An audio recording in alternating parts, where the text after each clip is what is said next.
আমার ছেলেরা, আমার কিশোর, আমার নওজোয়ান, আমার 16 বছরের সন্তান,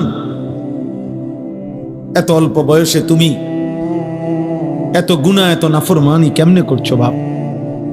তুমি কেমনে সহ্য করবে আব্বা? আমার 16 বছরের সন্তান আছে। আমার প্রথম সন্তানের বয়স 16 বছর বরাবর। এই জন্য 16 বছর বয়সী ছেলে তুমি আমার সন্তান। তার চাইতে একটু বয়স্ক, একটু বেশি যাদের বয়স 18, 20, 22, 25, প্রিয় সন্তান, তুমি আমার ছোট ভাই।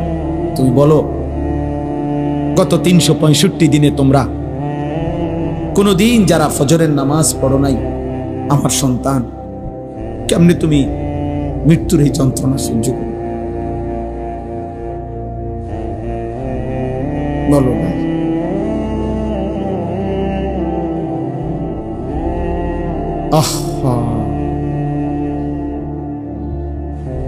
হ্যাঁ, সারা রাত যারা মোবাইলে নারী দেখো, ছবি দেখো, উলঙ্গ দৃশ্য দেখো, এত নারী, এত ছবি, এত জিনা, এত বেবিচার, এত অসভ্যতা, নিজের হাত যারা নিজের লজ্জাস্থানে গুনাহের কাজে ব্যবহার করছো, কি করছো বাপ? আমি যে এর চাইতে বেশি আর বলতে পারছি না। আমি যদি একলা পাইতাম যুবক তোমার, আমি একলা আরো অনেক কিছু বলতাম। এই না, আমার উস্তাদ বসা, মুরব্বী বসা, ওলামা বসা, বয়স্ক বসা, আমার জিন্দিগির ফিকির এটা, আমার রাত দিনের মেহনত এটা, মানে কিশোর নওজোয়ান ফিরবে। বলো ভাইয়া, তোমরা কি হিসাবে?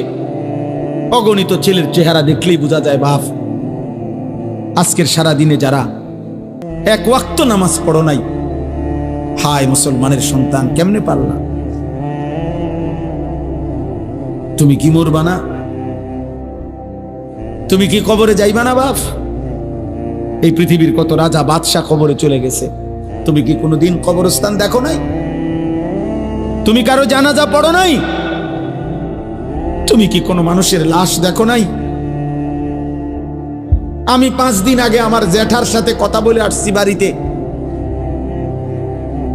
খোঁজ খবর নিছি। 5 দিন পরে আমার জ্যাঠা মারা গেছে। আমি জ্যাঠার দিকে তাকাইয়া বাড়িতে গিয়া দেখছি, আমার এই সেই মানুষটা যার সাথে আমি কথা বলছি, উনি নাই, চুপ হয়ে গেছে, হাত নড়ে না, পাও নড়ে না।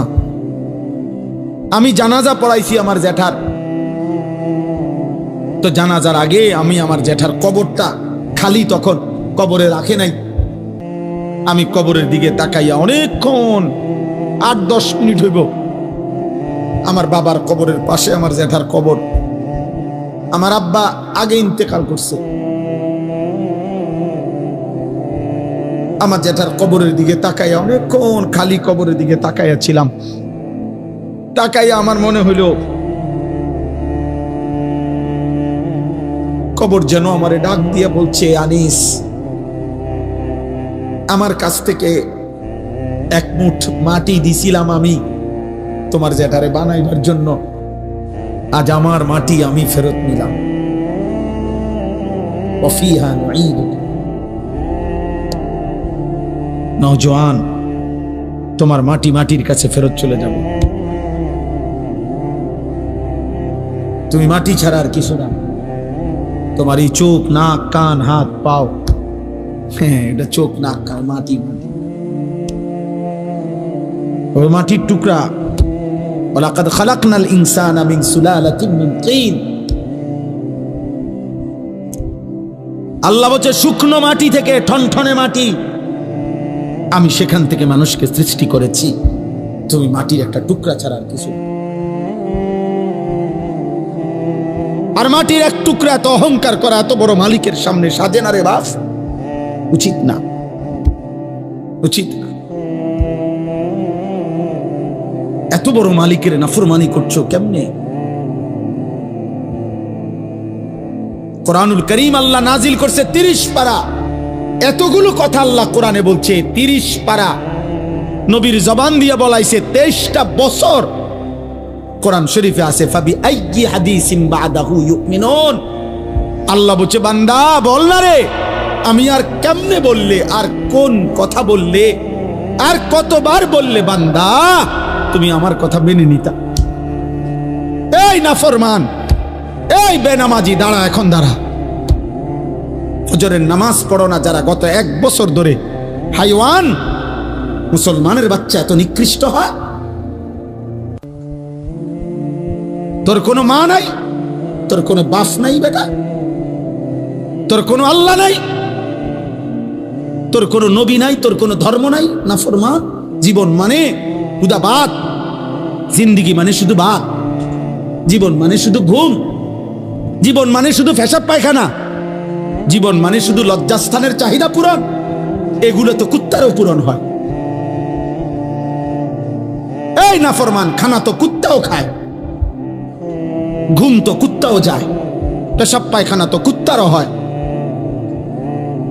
লজ্জাস্থানের চাহিদা তো কুকুরও পূরণ করে। কুকুরের বাচ্চা হয় না? কথা বলে না। কুত্তার বাচ্চা হয়নি তো কুকুরের বাচ্চা হয়, মানেই তো তার চাহিদা পূরণ না হইলে বাচ্চা হয় কেমনে? তো তুমি এটা কি ভাবছো বাপ? 1 ওয়াক্ত নামাজও পড়তা না, কেমনে বাঁচবা? ফাকাইফা তাত্তাকুনা ইন কাফারতুম ইয়াওমান ইয়াজালুল বিলদানা শিবা। আল্লাহ বলে, বান্দারে আমার, কেমনে রে বান্দা এত নাফরমানি করছো? আল্লাহ বলে, সেদিন হাসরের দিন আমার বান্দা কেমনে রে বাঁচবা বান্দা? এত নাফরমানি, এত মিথ্যা, এত চুরি, এত জিনা। এক মুমিন মুসলমান দাবি করে 30 বছর ধরে সুদ খাও। মুসলমান বুঝি 30 বছর সুদ খায়? মুসলমান কেমনে 30 বছর নাচ গান দেখে? মুসলমানের মা, মুসলমানের বোন কেমনে 20 বছর ধরে বেপর্দা? মুসলমানের ঘরে কেমনে প্রত্যেক দিন নাটক, সিনেমা, নর্তকীর ছবি চলে, নাটক সিনেমা চলে। আল্লাহ বলেন, আমার বান্দা এই যে দিন রাত নাফরমানি করছো, ফাকাইফা তাত্তাকুন, ওই হাসরের দিন কেমনে বাঁচবা বান্দা? যেই দিনের একদিনেই দুঃখ, কষ্ট আর পেরেশানি আর যন্ত্রণায় একদিনেই দুধের বাচ্চা, কোলের বাচ্চা বুড়া হয়ে যাবে। ইয়াউমান ইয়াজালুল বিলদানা শিবা। একদিনে ইয়াউমান, কয়দিনে? একদিনে বাচ্চা বুড়া হয়ে যাবে, একদিনেই কালো চুল সাদা হয়ে যাবে।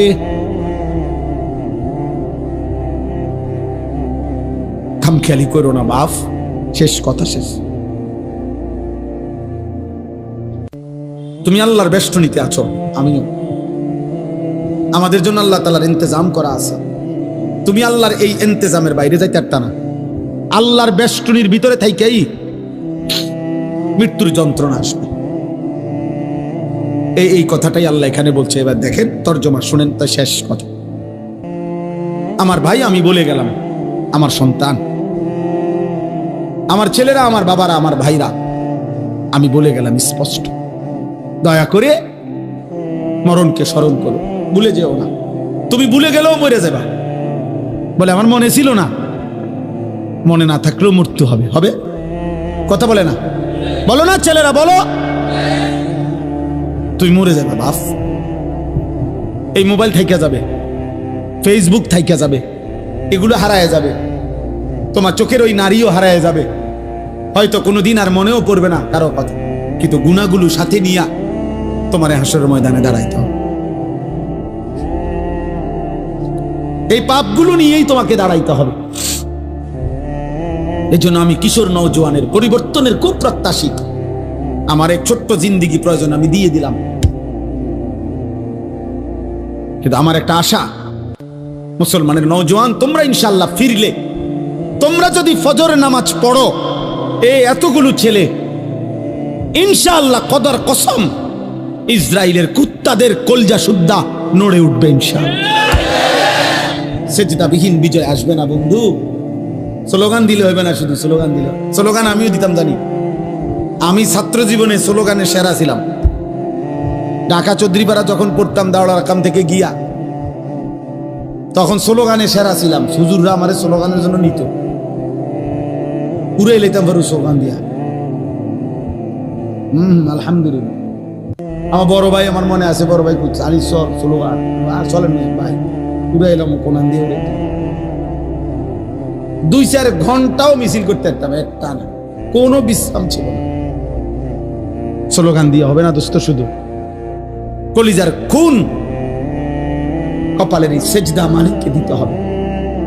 ভাইয়া আরো 100 বছর চেষ্টা করেও কাফের বেঈমানদের সমপরিমাণ অস্ত্র, কাফের বেঈমানদের সমপরিমাণ ক্ষমতা, দুনিয়াবি আসবাব আমাদের হবে না। আমাদের বিজয় আমাদের ওই রবের কাছে। আমাদের উপরে যিনি, তিনি আমাদের জন্য যথেষ্ট। আমরা যদি যথাযথ চোখের পানি দিতে পারি, আমরা যদি চোখের পানি ফেলতে পারি, সেজদা দিতে পারি, ইনশাআল্লাহ বিজয় আসবে। গাজাবাসী সন্তান খুব কষ্ট পাইতেছে বাপ। আজকেও পত্রিকা আসছে, সব পত্রিকা। গতকালকে বৃহস্পতিবার গাজার প্রায় 4.5 লক্ষ মানুষ, তারা আবার শেষবারের মতো ইসরায়েলের বেঈমান কুত্তারা বলছে, গাজাবাসীরে মাইকিং করে শুনাই দিছে, তোমাদেরকে পলায়নের জায়গা ছেড়ে দেওয়ার শেষ সুযোগ দেওয়া হলো, এরপরে আর বাঁচতে দেওয়া হবে না। ছোট ছোট মাসুম বাচ্চা নিয়ে মহিলারা খালি পায়ে, আজকের পত্রিকাতেও আসছে যে এরা হাঁটতেছে, ওরা জানে না ওরা কোথায় যাবে, ওরা জানে না। 12 কিলোমিটার পায়ে হাইটা একটা বাচ্চা একটা রুটির জন্য হাত পাইতা অনেক কষ্টে যখন একটা রুটি নিছে, রুটি নিয়ে যখন ফেরত আসছে, এই কিছুদিন আগে পত্রিকা আসছে, 12 কিলোমিটার পায়ে হাইটা রুটিটা নিছিল। এই রুটি নিয়ে যখন ফিরে আসছে, গাজার ওই ছেলেকে গুলি করার পরে বুলেটের আঘাতে রুটি হাতে মাসুম সন্তানের কলিজাটা ঝাঁঝরা হয়ে গেছে, ও আর রুটি খাইতে পারেনি।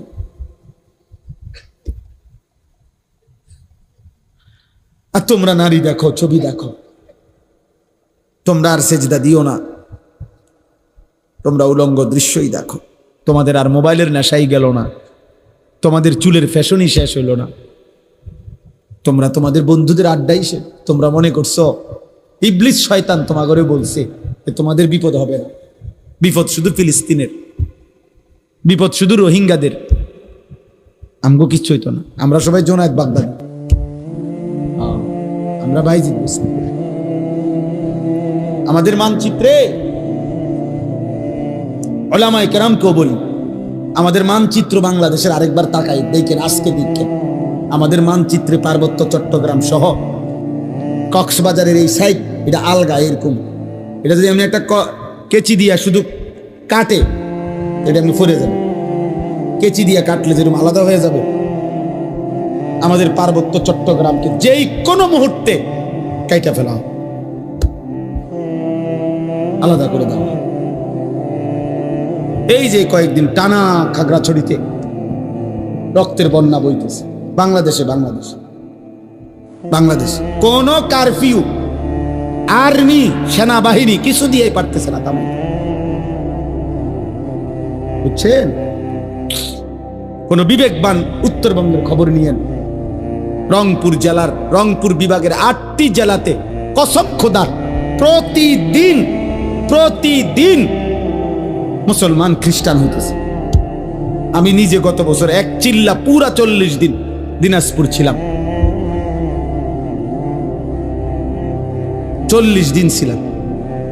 আমি রন্ধ্রে আমার গাড়িটা দিয়া, আমার গাড়ি সহ চিল্লা দিছি, ড্রাইভার সহ পুরাটা জেলা চষে বেড়াইছি, 3 জেলা অনবরত দৌড়াইছি 40 দিন। হুজুর আলহামদুলিল্লাহ 63টা জামাত কাকড়া লাগছে, 950 মানুষ আল্লাহ রাস্তায় বেরিয়েছে আলহামদুলিল্লাহ। কিন্তু আমি দেখছি সেখানে অগণিত, শুধু দিনাজপুর জেলাতে 500-র উপরে ছোট বড় গির্জা এবং চার্চ আছে। আমি এবার রমজানের ঈদের পরে 2 দিন কুড়িগ্রাম লালমনিরহাট সফর করছিলাম, সেখানে আমি নিজ চোখে দেখছি, কসম খোদার এমন 2 ভাইকে দাওয়াত দিছি, তারা খ্রিস্ট ধর্ম প্রচার করে, তারা আগে মুসলমান ছিল। আশ্চর্যের কথা হলো দুইজনের মধ্যে এক ভাই 7 বছর মসজিদে ইমামতি করে, এই কোরআন হাতে বললাম। ও খ্রিস্টান, ও এখন খ্রিস্ট ধর্ম প্রচার করে। আমার নওজোয়ান আলেম, তাগড়া জওয়ান আলেম যারা, যুবকের কোনো রাত নাই, যুবকের কোনো দিন নাই। যুবক ইচ্ছা করে যদি কদ্দুর মেহনত বিশ্রাম নেয় তো বিশ্রাম নিল, নয়তো যুবকের কোনো রাত হয় না। যুবক চাইলে সারা রাতও মেহনত করতে পারে, যুবক চাইলে সারা রাতও মেহনত করতে পারে। এই জন্য নওজোয়ান আলেম যারা আছেন, আজকের এই মুবারক মাহফিলে আপনাদেরকে বলি, আপনারা আরেকটু ফিকির করেন এই ছেলেদের জন্য, কিশোরদের জন্য, নওজোয়ানদের জন্য। ওদেরকে ফেরাবার যে যে যে দূর বললে হয়, কেউ বললে 10,000 হবে, আরেকজনে আসলে 1,000 হবে, আমনে বললে একজনও তো শুনবে, অসুবিধা কথা বোঝেন না? আপনি একজন রেকর্ড না, আমি কইলে শুনবো কেরা, অমুক বক্তা আনতেব না, একের সব বক্তা আনতেব না, না সব বক্তা হইতে জরুরি না, আল্লাহর কথা বলতে হবে এটা জরুরি, উম্মতকে ফিরাইতে হবে এটা জরুরি। এই ছেলেদের দরকার, এরা যদি না ফিরে, এরা যদি সেজদা না দেয়, এরা যদি ফিরে না আসে, তাহলে আগামীর মাহাদির পক্ষে লড়বে কে? দাজ্জালের বিরুদ্ধে লড়বে কে? বুড়ারা, 90 বছরের বুড়া চাচা যারা, কি যুবক বলো, নওজোয়ান, মাহাদির পক্ষে লড়বে বুড়ারা না? কে লড়বে বলো, কে লড়বে?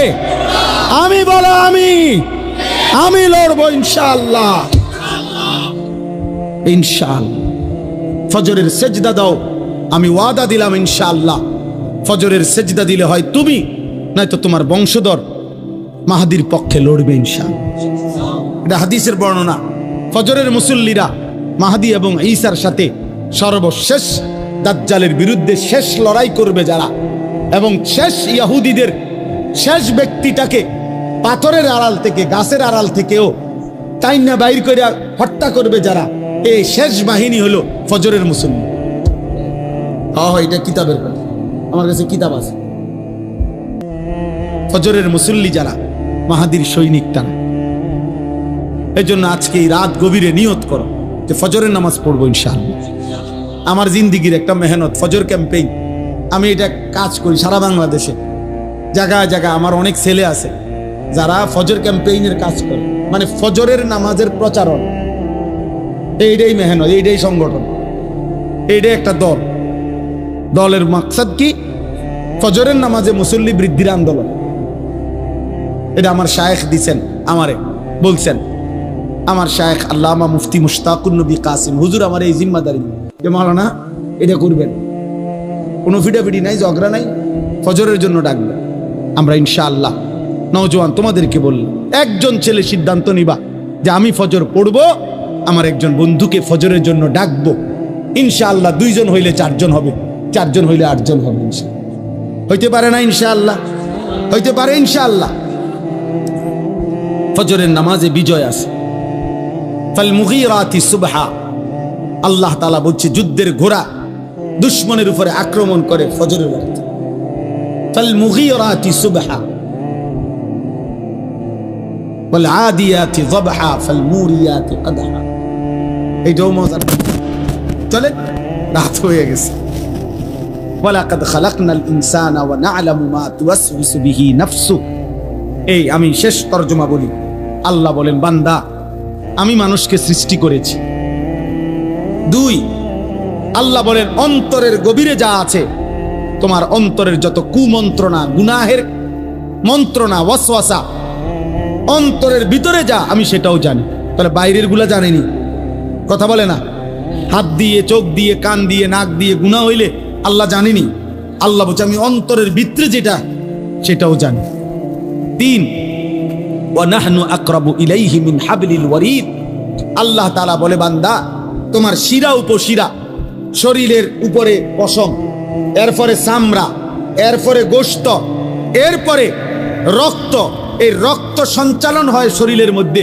কতগুলো শিরা উপশিরা আছে যেগুলোর মাধ্যমে স্যালাইনের তারের মতো সারা দেহে রক্ত সঞ্চালন হয়। এগুলার কোনো একটা কোনা একটা রক ছিঁড়ে গেলে পুরা দেহের রক্তের সার্কুলেশন বন্ধ হয়ে যাবে, কিছুক্ষণ পরে লোকটা মারা যাবে। হ্যাঁ, এইটারে বলে ওয়ারিদ। এই যেই রগগুলোর মাধ্যমে, ওই উপরের এগুলো না, রক্তের সাথে মিশ্রিত যেই রগগুলোর মাধ্যমে মানুষের দেহে রক্ত সঞ্চালন হয়, শিরা উপশিরা, আল্লাহ তাআলা বলেন ওইগুলো তোমার দেহের ভিতরে যত কাছে, আমি আল্লাহ তোমার তার চাইতে বেশি কাছে। ওয়া নাহনু আকরাবু ইলাইহি মিন হাবলিল ওয়ারিদ, আমি বান্দা তার চাইতে কাছে। ওমা তাকুনু ফি শানিন ওমা তাতলু মিনহু মিন কুরআনিন ওয়ালা তা'মালুনা মিন আমালিন ইল্লা কুন্না আলাইকুম শুহুদান। আল্লাহ বলে, বান্দা তুমি যখন যেখানেই থাকো না কেন, আমার কোরআন যেটুকুই পড়ো না কেন, তুমি যেই আমলই করো না কেন বান্দা, যখন তা করতে থাকো আমি আল্লাহ তোমার সামনেই থাকি। ইয তুফিদুনা ফীহি, আমি আছি তো বান্দা। আয়াহসাবু আল্লাম ইয়ারাহু আহাদ, আল্লাহ বলে বান্দা, আমার বান্দা কি ভেবেছে তাকে কেউ দেখে না? আমগরে কেউ দেখে না, দেখে না। একে আরো জোরে বলো, আরো জোরে বলো, জোরসে বলো, আল্লাহ। ইদ ইয়াতালাক্কাল মুতালাক্কিয়ানি আনিল ইয়ামিনি ওয়া আনিশ শিমালি কাঈদ। আল্লাহ বলেন আমি তো আছি বান্দা, সাথে সাথে ডানে বামে 24 ঘন্টা দুইজন ফেরেশতা আছে, আছে কিনা? মা ইয়ালফিজু মিন কাউলিন ইল্লা লাদাইহি রাকিবুন আতীদ। আল্লাহ বলেন এর অতিরিক্ত তোমার জবান দিয়ে, এই দুই ঠোঁটের মাঝখান দিয়ে যা কিছু উচ্চারণ হয়, ভালো কিংবা মন্দ, দরকারি কিংবা বেদরকারি, জিকির কিংবা গালি, ভালো কিংবা মন্দ যাই বের হয়, আরেকজন সদা তৎপর চৌকান্না ফেরেশতা তোমার কথা এবং জবানের উচ্চারণগুলো লিখছে। এই 5টা আল্লাহ বলেন আমি তোমাকে বানিয়েছি, আমি তোমার অন্তরের ভিতরেরটাও জানি, আমি তোমার ভিতরের রগ রেশারও কাছে, আমি আল্লাহর 2জন ফেরেশতা ডানে বামে আছে, আমি আল্লাহর আরেকজন ফেরেশতা তোমার জবানের উচ্চারণ লেখে। এই বেষ্টনীর মধ্যে অবস্থায় ওয়াজাআত সাকরাতুল মাউতি বিল হক, একদিন সত্য সত্য তোমার মৃত্যু যন্ত্রণা চলে আসবে। কামে লাগাইলেও আসবে, নষ্ট করলেও আসবে। যালিকা মা কুনতা মিনহু তাহিদ, এই মৃত্যু থেকেই তুমি পলায়ন করেছিলে। অতএব আল্লাহ বলেন তুমি কামে লাগাও আর নষ্ট করো, তুমি হায়াত আমলে কাটাও আর নাফরমানিতে কাটাও, আমার এই প্রহরা, আমার এই ব্যবস্থাপনা, আমার ফেরেশতাদের এই লেখনী, আমার জবানের এই ফেরেশতার এই লিখনির মাঝখান দিয়েই তোমার এই মৃত্যু যন্ত্রণা শুরু হবে। আর তুমি মরে যাবা, কবরে যাবা, একদিন হাসরের ময়দানে তোমার এই জিন্দেগির ভালো কিংবা মন্দের হিসাব হবে। আর তুমি তখন জানতে পারবা যে তোমার জিন্দেগি কি করা উচিত ছিল, কি করা উচিত ছিল না। কিন্তু সেদিন বুঝবা, লাভ হবে। হবে কথা বলে না হবে? ইয়াউমা ইযিন ইয়াতাযাক্কারুল ইনসান ওয়া আন্না লাহুদ যিকরা। আল্লাহ বলেন সেদিন সব মনে পড়বে, কিন্তু মনে পড়ে কি লাভ? এই জন্য রাত গভীরে আমি অনুরোধ করলাম সবাই আমরা ইনশাআল্লাহ দিন মানব, আল্লাহকে মানব, ঠিক আছে ইনশাআল্লাহ? 5 ওয়াক্ত নামাজ পড়বো তো ইনশাআল্লাহ? ফজরের নামাজ, ফজরের নামাজ আলাদাভাবে বলেন, ফজরের নামাজ কোন নামাজ? ফজরের। রাসূলুল্লাহ সাল্লাল্লাহু আলাইহি সাল্লামের একটা সুন্নাত আমল করার চেষ্টা করব। উঠো না ভাই, দোয়া করে ওঠো। রাসূলুল্লাহ সাল্লাল্লাহু আলাইহি সাল্লামের একটা সুন্নাত জীবনটা সাজাইবার চেষ্টা করা। নবীজির একটি সুন্নাত দামি। আমি ব্যক্তিগতভাবে প্রতিদিন বাংলাদেশের একজন শ্রেষ্ঠ বুজুর্গ, বাংলাদেশের একজন অন্যতম বুজুর্গ, গাজীপুর কাপাসিয়ার হযরত অধ্যক্ষ মিজানুর রহমান চৌধুরী হযরতের এই কিতাব তালিমুস সুন্নাহ, বাংলা ভাষায় নবীজির সুন্নাতের উপরে পরিপূর্ণ বৃহৎ প্রায় 650 পৃষ্ঠার একটা কিতাব, যেখানে নবীজির সমস্ত সুন্নাত আছে। আমি ইচ্ছা করে হযরতের কাছ থেকে এগুলো আনাইয়া বিক্রি করি। আমার সাদা গাড়িতে 400 টাকা মূল্যে এটা বিক্রি হয়। অর্থ হইল উম্মতের ঘরে ঘরে নবীজির সুন্নাতের একটা বই পৌঁছুক, এটা আমার একটা দিলের তামান্না, দিলের একটা আশা। এই জন্য যাওয়ার পথে যাদের সুযোগ হয়, নবীজির সুন্নাত, সকল সুন্নাত ছোট বড় এই কিতাবের মধ্যে আছে। প্রায় 650 পৃষ্ঠা ব্যাপী একটা বই, 400 টাকা মূল্যে। যার সুযোগ হয় যাওয়ার সময় কিনে নেওয়ার চেষ্টা করবেন। আল্লাহ তাআলা আমাদের সবাইকে তৌফিক দেন। আল্লাহ তাআলা এই মাদ্রাসা কবুল করেন। আজকের এই বর্ণাঢ্য আয়োজন আল্লাহ তাআলা বরকত দান করেন। কিশোর নওজোয়ান তোমরা আগামীর ইসলামের জন্য ভাববা, আল্লাহ তোমাদেরকে তৌফিক দান করেন। আমিন।